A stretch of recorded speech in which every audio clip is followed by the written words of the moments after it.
നികിത ഈ നേരത്തെ നേരത്തെ ദിനുവയിൽ പറയുകയായിരുന്നു ഇത്ര അധികം സമയം പറയാൻ വൈകൽ എന്തിനാണ്? ആദ്യം പറയുമ്പോൾ അപകടമെന്ന് കള്ളം പറയുന്നത് എന്തിനാണ്? മൊത്തത്തിൽ ആ വിഷയത്തിൽ എന്തോ ദുരൂഹതയുണ്ട്. നിങ്ങൾ സംശയിക്കുന്നത് പോലെ അത് കൊലപാതകമാവാതിരിക്കാൻ ഒരു കാരണവും ചിലപ്പോൾ കാണില്ല. അതിൽ അന്വേഷണം ഉണ്ടാകുമെന്ന് കരുതാമോ നികിത? ഉണ്ടാകണം സാർ, അവന് നീതി വേണം, നീതി കിട്ടണം. കാര്യം അത് കൊലപാതകം തന്നെയാണ്. ഈ കൊലപാതകം അല്ലെങ്കിൽ അഞ്ചാമത്തെ നിലയിൽ നിന്ന് ചാടുന്ന ഒരു കുട്ടിക്ക് ചെറിയൊരു മുറിവായിരിക്കുമോ വരുന്നത്? ആ കൊച്ചിൻ്റെ തലയ്ക്ക് എന്തെങ്കിലും ഒരു ഇതെങ്കിലും വരണ്ടേ? അഞ്ചാമത്തെ നിലയിൽ നിന്ന് ചാടുന്ന ഒരു കുട്ടി തല ഒന്നുകിൽ എന്തായിരുന്നാലും നല്ല രീതിക്ക് ഒരു സൈഡ് ഇടിച്ച് വീണെന്നാൽ ആ സൈഡ് ഫുള്ളും പോവേണ്ടതല്ലേ? ഇത് അങ്ങനെയൊന്നുമില്ല, ജസ്റ്റ് കണ്ണിൻ്റെ അവിടെ മാത്രം. അതായത് നമ്മൾ ചിറ്റുകൾ എങ്ങനെയാണോ കൊണ്ടടിക്കുന്നത് അതേപോലെയാണ് കിടക്കുന്നത്. അവനെ കൊന്നതാവാൻ തന്നെയാണ് ചാൻസ്.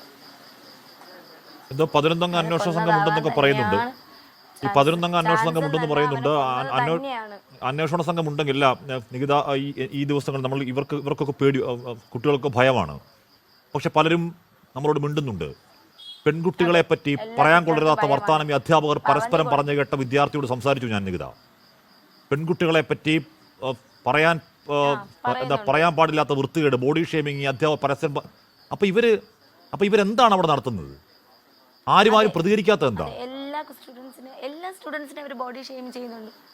പേടിയാണ്, കൊല്ലുമോ എന്നുള്ള ഭീഷണിയാണ്. അത് പ്രതികരിച്ചു, കൊന്നു. അതാണ് ഇപ്പോഴും നടക്കുന്നത്. കൊലപാതകം തന്നെയാണ്. പ്രതികരിക്കാൻ അവിടെയുള്ള സ്റ്റുഡൻസിന് പേടിയാണ്.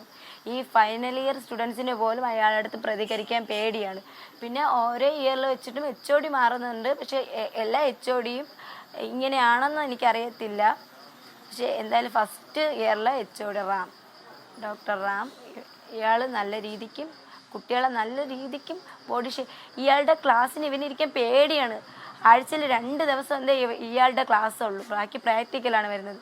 ഇവൻ്റെ ക്ലാസ്സുള്ള ടൈമിൽ ഇവൻ പോകില്ല. പിന്നെ അറ്റൻഡൻസ് ഷോർട്ടേജ് ആവുമോ എന്നുള്ള പേടിയും എക്സാം എഴുതാൻ പറ്റാത്തതിൻ്റെ പേടിയും കൊണ്ടാണ് ആ കൊച്ച് അവിടെ പോയിരുന്ന. അതും അയാളുടെ മുഖത്തൂക്കം പേടിയായതുകൊണ്ട് എഴുതും. ഇയാൾ പറയുന്ന നോട്ട്സൊക്കെ എഴുതും. കാര്യം എന്തോന്നാണ്, എന്തേലും ഇനി പറയോ? ഇവിടുന്ന് പോയപ്പോഴേ പറഞ്ഞിട്ടുണ്ട്, റാമിന് എനിക്ക് പേടിയാണ്, എന്തേലും അയാൾ എന്തേലും ചെയ്യുമോ എന്ന്. ഇത് റാമിൻ്റെ